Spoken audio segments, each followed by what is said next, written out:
हर महादेव, हर हर शंभो। प्रिय भक्तों, स्वागत है आप सभी का मेरे कथा सागर चैनल में। आज मैं आप सभी के लिए विंध्येश्वर संहिता का 22वां और 23वां अध्याय सुनाने जा रही हूँ। 22वें अध्याय में शिव नैवेद्य और बिल्व महात्म्य का वर्णन है। तो आइए शुरू करते हैं। ऋषि बोले, हे सूत जी, हमने पूर्व में सुना है कि शिव का नैवेद्य ग्रहण नहीं करना चाहिए।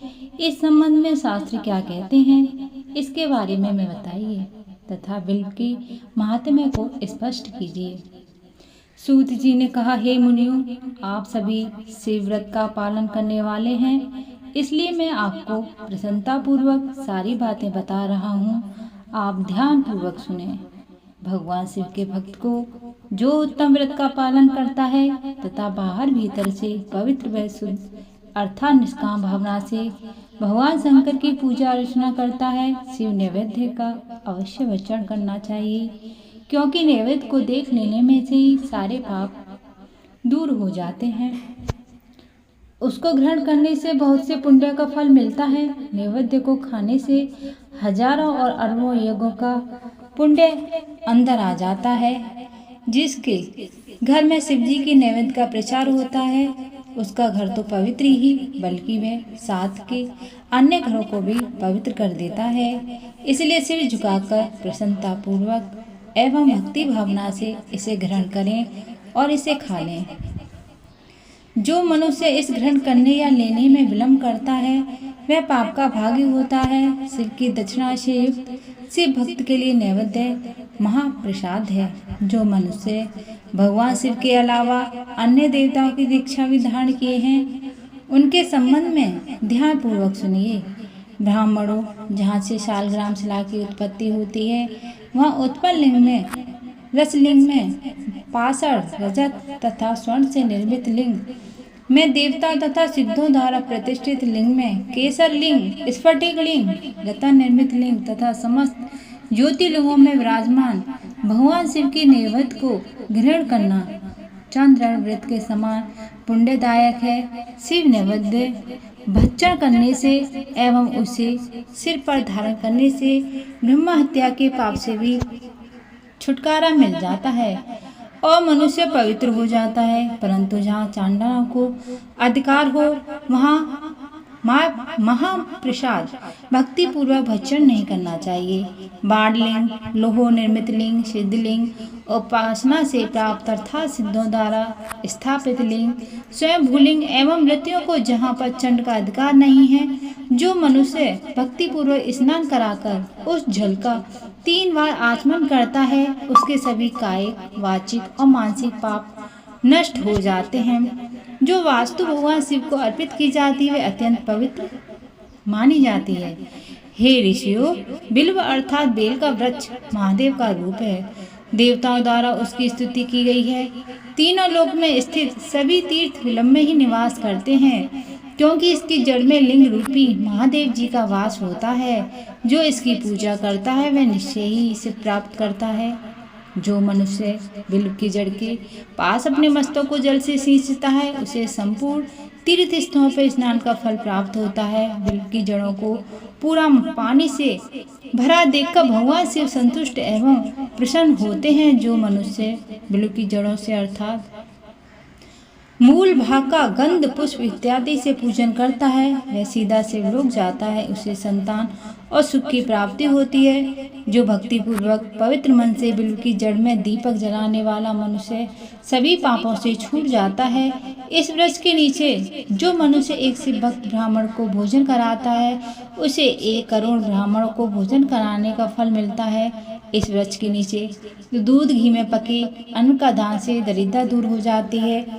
हे ऋषियों, पवित्र और निर्वृत्त के 2 मार्ग हैं। पवित्र के मार्ग में पूजा करने से मनोरथ पूर्ण हो जाते हैं। यह संपूर्ण अभीष्ट फल प्रदान करता है।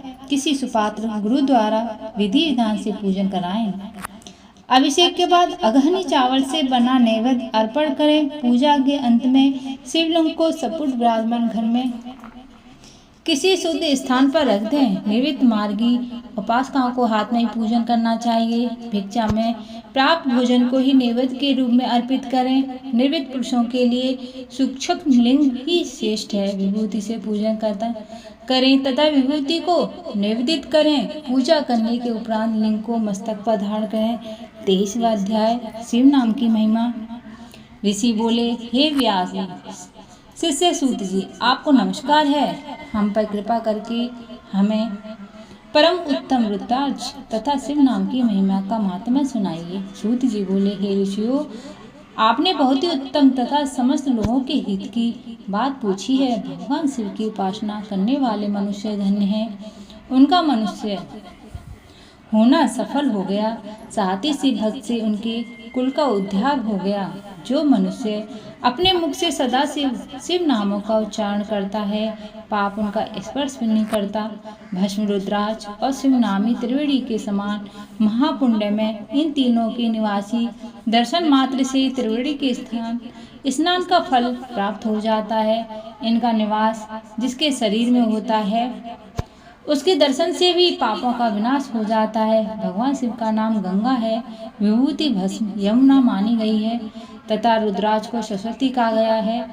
इनकी संयुक्त त्रिवेणी समस्त पापों को नाश करने वाली है। हे श्रेष्ठ ब्राह्मणों, इसकी महिमा सिर्फ भगवान महादेव ही जानते हैं। यह शिव नाम का महात्म्य समस्त पापों को हरण लेने वाला है। शिव नाम अग्नि, महापाप पर्वत। इस अग्नि से पाप रूपी पर्वत जल जाते हैं। शिव नाम को जपने से मात्र से ही पाप मूल नष्ट हो जाते हैं। जो मनुष्य इस पृथ्वी लोक में भगवान शिव के जाप में लगा हुआ रहता है, वह विद्या पुण्यात्मा और वेदों का ज्ञाता है। उसके द्वारा किए गए धर्म कर्म फल देने वाले हैं। जो भी मनुष्य शिव नाम रूपी नौका पार भव सागर को तर जाते हैं, उनके भव रूपी पाप निश्चिंत ही नष्ट हो जाते हैं। जो पाप रूपी दावानल से पीड़ित हैं, उन्हें शिव नाम रूपी अमृत का पान करना चाहिए। हे मुनीश्वरों, जिसने अनेक जन्मों तक तपस्या की है, उसे ही पाप का नाश करने वाले शिव शक्ति प्राप्त होती है। जिस मनुष्य के मन में कभी भी अखंडित होने वाली शिव भक्ति प्रकट हुई है, उसे ही मोक्ष मिलता है। जो अनेक पाप करके भी भगवान शिव के नाम से जप में आदर पूर्वक लगा रहता है, वह समस्त पापों से मुक्त हो जाता है। इसमें जरा भी संशय नहीं है। जिस प्रकार जंगल में भस्म हो जाते हैं, उसी प्रकार शिव नाम रूपी दावानल से दग्ध होकर उसके सारे पाप भस्म हो जाते हैं। जिसके भस्म लगाने से अंग पवित्र हो गए हैं और जो आदत सहित शिव नाम जपता है, वे अथाह भवसागर से पार हो जाता है। संपूर्ण वेदों का अवलोकन करके महेश्वरों ने शिव नाम को संसार सागर को पार करने का उपाय बताया है। भगवान शंकर के नाम में भी पाप को समाप्त करने की इतनी शक्ति है कि उतने पातक कभी भी कोई मनुष्य कर ही नहीं सकता। पूर्व काल में इंद्रधुम्न नामक एक महापापी राजा हुआ था और एक ब्राह्मण युवती जो बहुत पाप कर चुकी थी। शिव नाम के प्रभाव से दोनों उत्तम गति को प्राप्त हुए। हे द्विजों, इस प्रकार मैंने तुमसे शिव नाम की महिमा का वर्णन किया है। बोलो हर हर महादेव। श्री कृष्ण गोविंदे हरे मुरारी, हे नाथ